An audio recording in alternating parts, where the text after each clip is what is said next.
Hi, my name is Barry Miller, and I have the privilege of interviewing Lewis Brock, who is the brother of the famous Peter Brock. And we're going to be talking today about the Brock family.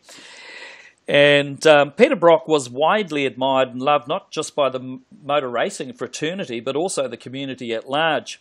This interview with Lewis is intended to give some insight into his childhood and his family background, which helped really form his character and personality. This is not a story of a rich and privileged man, but rather a typical Aussie boy with his roots on the family farm, in the possession of little more than his character and personality. And I think we'll find through this interview that looking at things, that Peter Brock was a person who helped you believe in yourself. Welcome, Lewis. And I'd really like you, Lewis. Are you there, Lewis? Can you tell us something? Yes, hello, Barry. Fantastic. I'd like you to tell me a bit about the history of the Brocks. Where did your family come from? How long ago? And what about your parents, Ruth and Jeff Brock? Tell us. Okay, Barry.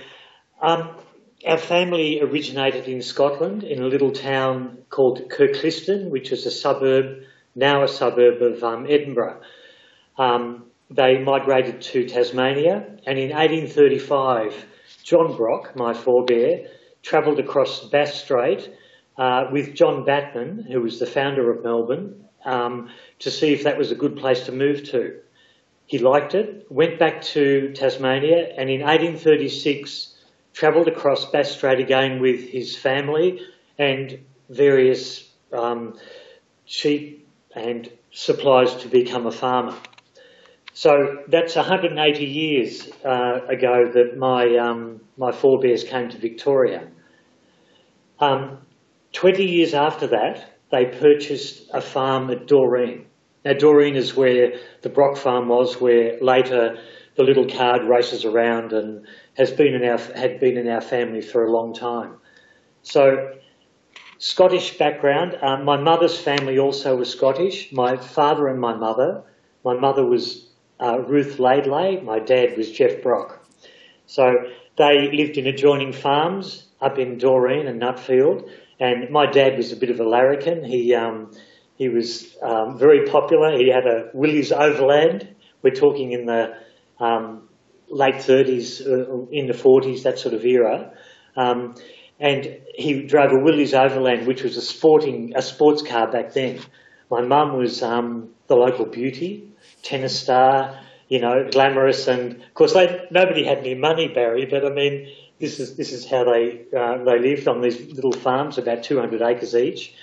And my dad courted my mum successfully, with beating off lots of opposition from the other young men growing up in the neighbourhood. And they got together and subsequently had the four boys. So there were four brothers. Yes. The oldest was Neil. Neil is the historian who we have to thank for a lot of this information. Next is Peter, followed by myself, Lewis, and then Phil is the youngest. We actually grew up in Hurstbridge, a little town just nearby. Tell us about the town and the district. What was it like? Okay, well, Hurstbridge back then, there was no electricity. What years was this? Tell us what. This was about 1950. I think the electricity came through in about 52 or 53. So I can remember when the guy used to come up with the ice truck and deliver a big block of ice to put in the ice box and things like that. I remember the ceremony when they turned the electricity on in Hurstbridge. It was behind the wine shop. There was a vacant block, and the local dignitaries came and they threw the switch, and we were excited and raced home, and our house was dark because the fuses had blown out. My dad fixed the fuses very quickly, and we had electricity. I think that was about 1953 when we had that. So it was just a little humble weatherboard house. Originally there were four boys sleeping in one bedroom in two bunks. Mm-hmm. You imagine it was pretty cramped, and then subsequently we put one extra bedroom on, so Neil and Peter went into that bedroom. The things that happened in that house was that was when Peter got his first car, which was the Austin 7. Oh, is that right? Yeah. Yeah, he and my dad went out to a local farmer, heard that they had a car for sale, and they paid £5 for an Austin 7. Sounds expensive to me. It does, doesn't it? So they went out, brought this car back, which was a boxy little thing, and Peter grabbed my mum's axe, which she used to chop the wood with. She was a good axe person. Axe person would be the politically correct word. Yeah. But Peter grabbed the axe and just chopped the body off it. Broke through all the bolts and nuts and stuff. My mum was aghast, because he was her axe getting all chewed up by Peter. Anyway, the body was removed from this, and that's what you see in some of the photos that have been out there amongst the people who've seen of Peter's. There's a very famous photo of Peter driving this car back up at the farm. So it was looking back, it was just great fun, but I mean, it was sort of, I suppose, unusual for that to happen. So Peter did that thing with the car and then drove it up to the farm, which was about a 10-minute drive away over. Yes. So what age was Peter then? He would have been 12 or so. So 12. Just starting high school, just coming out of primary school. He was really into that. He was a very good sportsman, Peter. He was played hockey and football and not much good at tennis. I could beat him at tennis, but I couldn't beat him at football. Neil, my oldest brother, was I suppose what happened in that era was the fire brigade was a big meeting place for all the people, because the fire brigade in the summer period was a really essential part of any rural community. So Peter and Neil and all of us were involved there. Peter and Neil they used to have competitions every summer. Mm-hmm. They'd go to various places around Victoria, and Hurstbridge Fire Brigade was a big deal, Peter became quite famous for being able to imitate the fire siren. So when the fire siren went off, all the local guys raced down to the truck, and so he would get out in the street and do this imitation of a fire siren. They couldn't go racing down. He must have been good at it. He was good. Yeah. So, and what about those teenage years? Were you hear 'em scare 'em, you guys, or what? What happened? Well, putting yourself into that era, you had to make your own entertainment. So one thing that we all were involved in was sport, because what did you do at weekends or after school other than play sport or something? But we did, Hurstbridge is based on it. There's a creek there. Obviously there's a bridge, there's a creek. And so we all used to play down the creek and, go swimming and those sorts of things. And there were 2 family farms. My grandparents had a farm, the Brock farm. The grandparents on my mother's side had a farm as well. They were the Laidlays, and they were, as I said, they were adjoining, and which is how my mum and dad met, adjoining farms. And so we used to go and stay up at the farm. They ran sheep, so we learned to ride horses, and we used to ride pigs too, because there was pigs at one of the farms, which is a funny thing to ride a pig. But they had orchards, and so whilst we weren't full-time living on the farm, we visited the farm every weekend. And really enjoyed that lifestyle, just climbing trees and running around, inventing your own games. You'd make Shanghais. You know what a Shanghai is? Oh, yes, absolutely. Yeah, slingshot, all those sorts of things. So we made our own fun. And then when we played sport, of course, we mixed in the community. So there'd be buses would take the local football team to the various local clubs that were in the other town. Bearing in mind that Hurstbridge now is on the edge of the suburbs. Back then, it was a long way from the suburbs, and they were all country towns. So suburbia has come right out through there now. But Hurstbridge is still an isolated country town. So if you ever wanted to go there, it's a great place to visit. It is, yeah. So how much do you think that your mum and dad had an effect on your guys, the character of you, your boys, as far as that goes? Oh, huge, really. I mean, Dad's interests, for instance, were particularly motor racing. He loved motor racing. He used to take us to the motor racing. So I remember going to Albert Park, which is where the Australian Grand Prix is held now.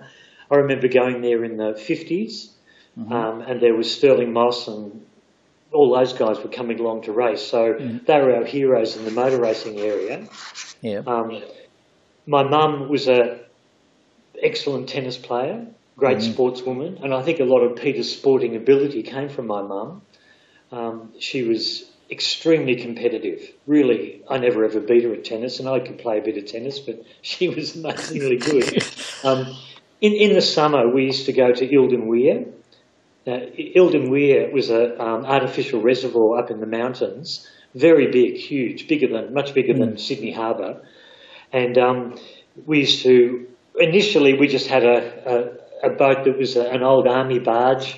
My dad put a motor on the back and we used to take that fishing and so on. For the kids, we had a thing called a bally tank, which was, a bally tank was a disposable fuel tank used on wartime aircraft. But the shape of it was perfect for a little tin boat. So we had one of those that we used to sail around and so on. So we didn't ever have any things up at Eildon Weir that were, well, we didn't have any money particularly, so we just had these great things. But they were all things that Dad found. Like the army barge was a collapsible barge, which was army surplus and so on. We did progress to something which we could ski behind. So we learned to ski and fish and, we used to go shooting. We all learned how to shoot with 22s up in the hills because Eildon Weir is a pretty rugged place in the mountains up there. Fabulous lifestyle. I mean, when you look back, it's just a great way to grow up. So you may not have had too much financially, but it was rich in experience and creativity. Well, so you kids were never naughty kids then, were you, or not? Naughty? Yes.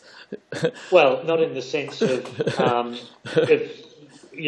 racing around in gangs doing graffiti, or robbing stuff or anything like that. No, we weren't like that. But we still, we got up to our pranks. We, did all the things that kids do. You go to the next door place, and I remember actually with my brother Phil, we were hanging out at my uncle's farm, and we were just playing around near the chook shed. Ran in front of it and back, and it turned out that the chooks all panicked and, 10 of them died and my uncle was really upset. And stuff happens that, you learn by experience, don't you? I mean, we didn't want to do it, but we ended up causing problems for his chooks. So anyway, it appears that along the track, Peter got caught up in the military establishment. He was conscripted. That was just a fact of life. I mean, by that time, I'd gone to university, and the Vietnam War was escalating big time to the point where the armed forces couldn't provide enough soldiers to go to Vietnam, so they started conscripting youth. So when you were 20, you had to put your name down and get balloted out to go into the army, and the destination for a lot of those people was Vietnam. So it was my cousin John actually went to Vietnam. Peter was conscripted in 1965. So he did 2 years national service in 1965, but ended up at Kapuka Army Base, which is just outside Wagga, and spent 2 years, basically the balance of the 2 years in Kapuka, running a regimental aid post. So Peter was a medic. Okay. He got up to his mischief there. They used to race ambulances, he and his mates. It was just Peter was quite high-spirited and also very competitive. I played football with Peter during this time because he used to come back to, and we played at Diamond Creek together, and he was the centre half forward. He was taller than me. I was the running around little guy picking up the ball, and fabulous to play with. Peter was a great footballer, very strong hands, obviously had great hand-eye coordination and so on. At the same time as this, he decided to build his first genuine race car, which was the Austin A30. That car he purchased, he was in the army, he was at Wagga, he purchased the Austin A30 and an HD Holden and a bit of material, a Triumph Herald front end, and progressively shipped all that back to Wattle Glen, where we then lived, and took over our chook shed. We had this great chook shed, and Yes. you know, the chooks got booted. The chooks were gone, and he started building this car, which was just a radical little car. I think Peter's theory was, well, if you're going to build a car at home and you're going to have it race, then it's going to have a great power to weight ratio. I think he always believed in power to weight ratio, which means lots of power and it has to weigh hardly anything. So sounds precarious. Oh well, it was a radical car because he got it going and he could handle it. But and the success rate was fantastic. He won over 100 races in a 2-year period with this car. So it was 102, I think, wasn't it? Correct, 102, and it raced all round the East Coast. I don't know if they probably did bring it over to Perth, but it was extremely successful to the point where he was offered appearance money to race at Oran Park and things like that. Obviously, that Oran Park is a Sydney track that was very popular then. So won the Australian Championship in that category, which was called closed sports sedans back then. And they were a weird bunch of cars. The main competition he had was fiberglass-bodied minis. And there were a bunch of guys out of Sydney who raced these things, and they were red hot. They were goers. They were lightweight little rocket ships. But I think Peter was just, I don't know, he was just a very determined person. The car kept getting better and better as he got the bugs out of it.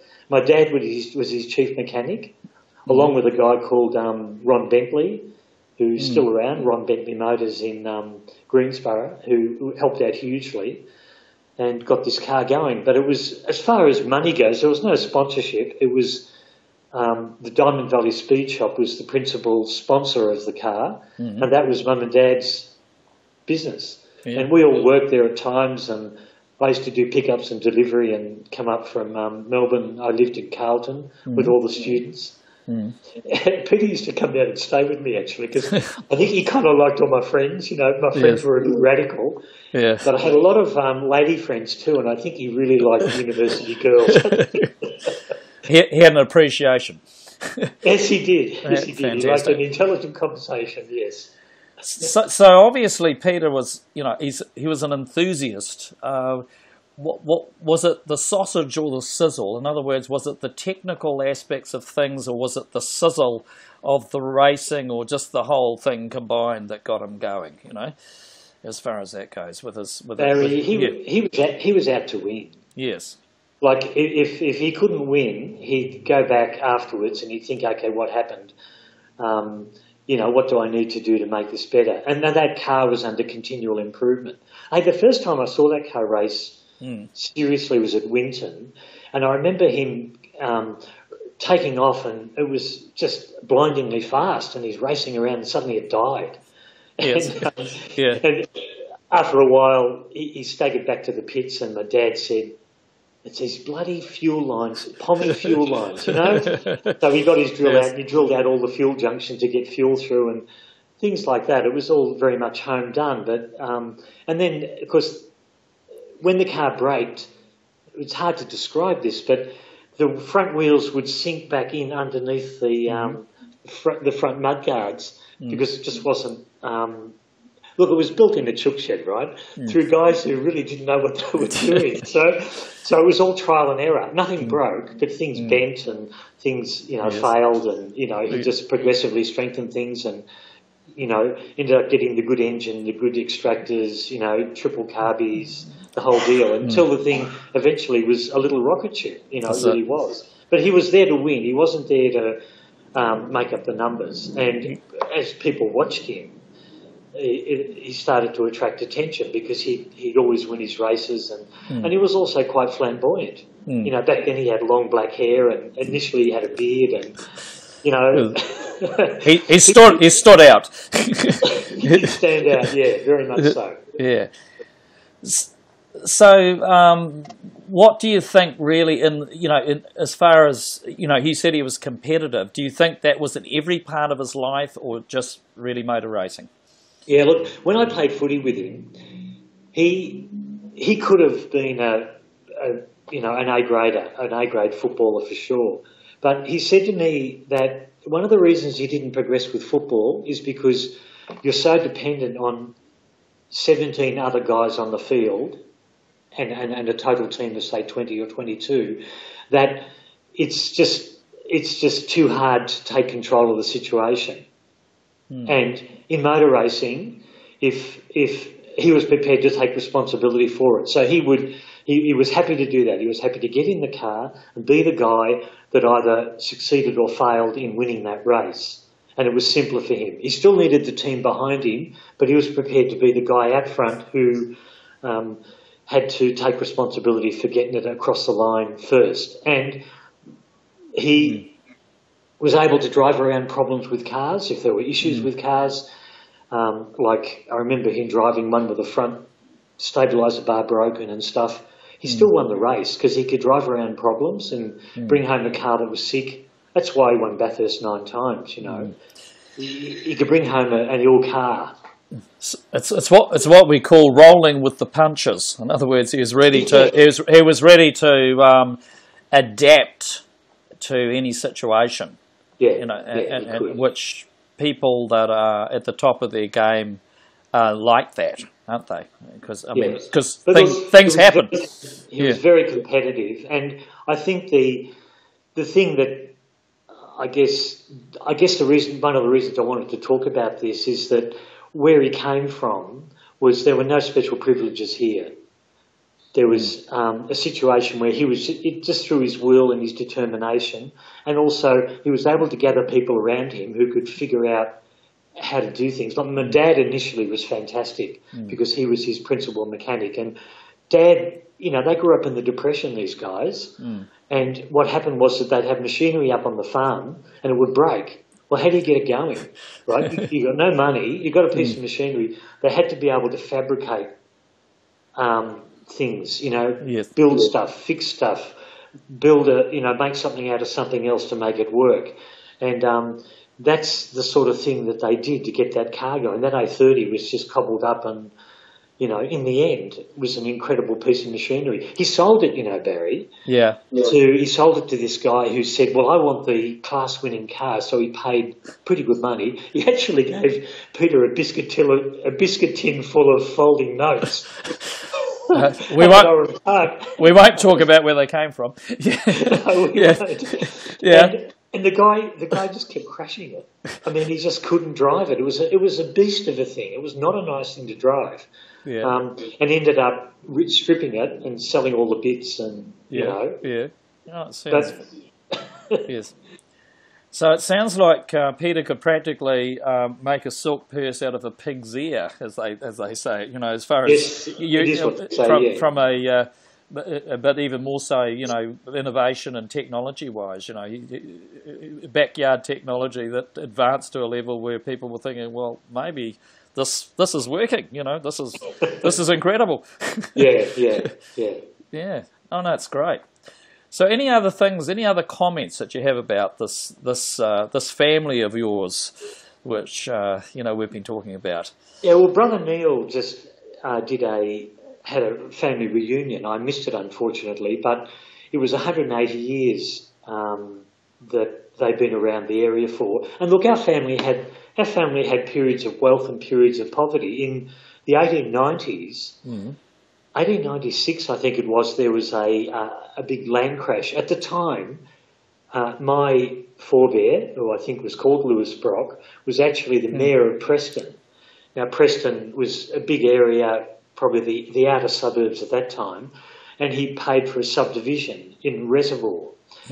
So he bought this land, he subdivided it, ran the infrastructure through, did the whole thing, and the land crash happened. And the banks called in the mortgage. Well, of course, everything had to get sold, and the only thing that my family had left was this piece of dirt out at Doreen, which is where they all subsequently went and lived. So we had our period of wealth. We were, you know, we were the squatters, we were the landowners, we had all this stuff, and then we lost it. And you know, life's like that, isn't it? Life is. You know, you have adversity and then you overcome it. And I think we all experience that in our lives. We experience adversity, and the test for all of this is how do we deal with adversity? Exactly. Because we can't stop it from happening. There's always some crap presents itself, and and you deal with it, and you actually not just deal with it, but you should really see it as a lesson and learn from it. Yes. And from there, that's what life is about: is growing, understanding more, and then of course another lesson presents itself, Barry. Exactly. It doesn't kind of end. Exactly. Yeah. Well, Peter must have had a fairly thick skin then, in lots of ways, and a lot of self-belief to be able to have achieved what he did, because obviously there was a fair bit of adversity along the way, and he was obviously somebody who was prepared to put his butt on the line as far as that goes, and succeeded at it very well. He was a good leader. I mean, there's a photo which is on my Facebook page, which is of him being chaired off the field at Albury. It would have been, he was doing 5th form at high school, which is year 11 at high school, Eltham High School, where we all went to school. Yes. And he's carrying a hockey stick. I mean, the funny thing about that is that Peter hardly ever played hockey, but I think what he had was a natural leadership. In the same year, he was the captain of the football team. Yes. So he was obviously a good hockey player, and I think he was just very competitive, but quite athletic as well. That probably came from my mum. She was a heck of a good sports person. My dad wasn't really. My dad was just a great guy who was, I think, extremely supportive and helpful in everything he did. Whereas my mum, though, she wouldn't give you an inch. If you were trying to beat her at something and you couldn't, too bad. You better get better, because I'm not going to back off and let you beat me. She wasn't prepared to just make you look good. She wouldn't make you look good. No. She would not like that. Anyway, really nice to talk to you, Lewis, and about Peter and your family and yourself, and which is a fascinating childhood. It sounds like it was really innovative, to say the least, with very little resources. And so is there any last thing you'd like to say? Oh, I think we're done. We're pretty much really done? Yep. Yeah, I've really enjoyed the opportunity to talk with you, Barry. Yeah, no, that's great. And it's going to be really interesting for a lot of people to hear about such an intriguing family as the Brocks.